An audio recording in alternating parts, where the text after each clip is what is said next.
शकट चौथ का व्रत 29 जनवरी 2024 को रहेगा। इस दिन सोमवार का दिन है और चंद्र उदय का जो समय रहेगा वो 9:11 को होगा। इसे तिलकुटा चतुर्थी भी कहते हैं। इस दिन तिल और गुड़ को कूटकर भगवान गणेश को भोग लगाया जाता है, दूर्वा इत्यादि चढ़ाई जाती है और बूंदी के लड्डू भी चढ़ाए जा सकते हैं। ओम गं गणपते नमः इस मंत्र का जाप करने से यह व्रत सब कष्टों को, विघ्नों को दूर करता है।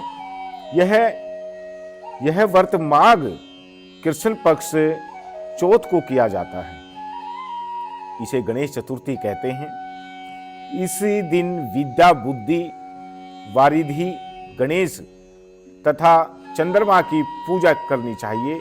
दिन भर व्रत रहने के बाद सायकाल चंद्र दर्शन होने पर दूध का आर्घ्य देकर चंद्रमा की विधिवत पूजा करनी चाहिए।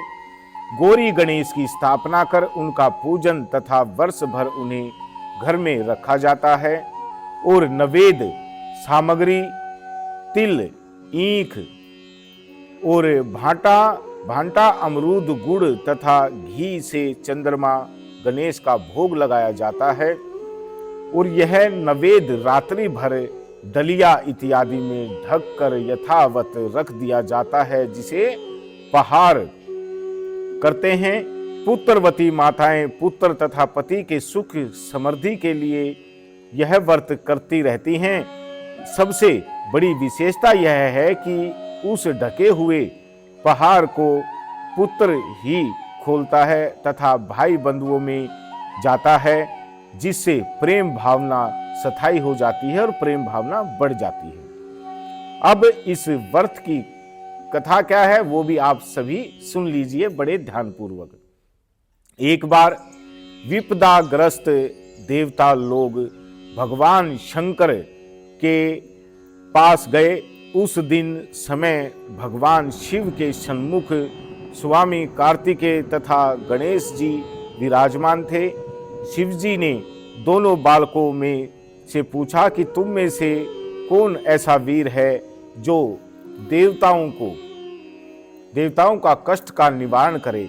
तब कार्तिकेय ने अपने को देवताओं का सेनापति प्रमाणित करते हुए देव रक्षा योग्य तथा सर्वोच्च देव पद मिलने का अधिकारी सिद्ध किया।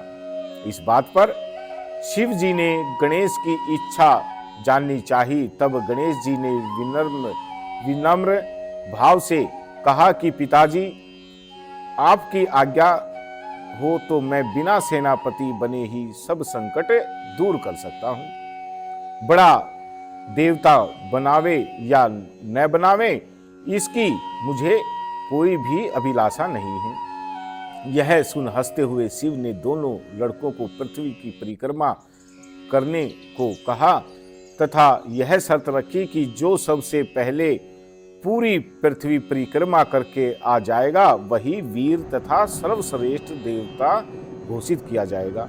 यह सुनते ही कार्तिकेय बड़े गर्व से अपने वाहन मोर पर चढ़कर पृथ्वी की परिक्रमा करने चल दिए और गणेश जी ने समझा कि चूहे के बल पर पूरी पृथ्वी का चक्कर लगाना अत्यंत कठिन है, इसलिए उन्होंने एक युक्ति सोची। वे 7 बार अपने माता पिता की परिक्रमा करके बैठ गए। रास्ते में कार्तिकेय को पूरे पृथ्वी मंडल में उनके आगे चूहे का पद दिखाई दिया। परिक्रमा करके लौटने पर निर्णय की बारी आई। कार्तिकेय जी गणेश पर कीचड़ उछालने लगे तथा अपने को पूरे भूमंडल का एकमात्र पर्यटक बताया। इस पर गणेश जी ने शिव जी से कहा कि माता पिता मैं ही समस्त तीर्थ निहित हैं, इसलिए मैंने आपकी 7 बार परिक्रमाएं की हैं। गणेश की इस बात को सुनकर समस्त देवगणों तथा कार्तिकेय ने सिर झुका लिया। तब शंकर जी ने उन्मुक्त कंठ से गणेश की प्रशंसा की तथा आशीर्वाद दिया कि त्रिलोक में सर्वप्रथम तुम्हारी पूजा होगी। तब गणेश जी ने पिता की आज्ञा अनुसार जाकर देवताओं का संकट दूर किया। यह शुभ समाचार जानकर भगवान शंकर ने यह बताया कि चौथ के दिन चंद्रमा तुम्हारे मस्तक का सेहरा बनकर पूरे विश्व को शीतलता प्रदान करेगा। जो स्त्री पुरुष इस तिथि पर तुम्हारा पूजन तथा चंद्र आराध्य दान देगा, उसका त्रिविध ताप दैहिक भौतिक कलेश दूर होगा और ऐश्वर्य पुत्र सौभाग्य को प्राप्त करेगा। यह सुनकर देवगण हर्षातिरेक में प्रणाम कर अंतर्धान हो गए और उस दिन से यह श्री सकट चौथ गणेश भगवान का वो चंद्रमा का व्रत किया जाता है। इस व्रत के करने से हमारे सभी संकटों का निवारण होता है। बोलिए गणेश भगवान की जय।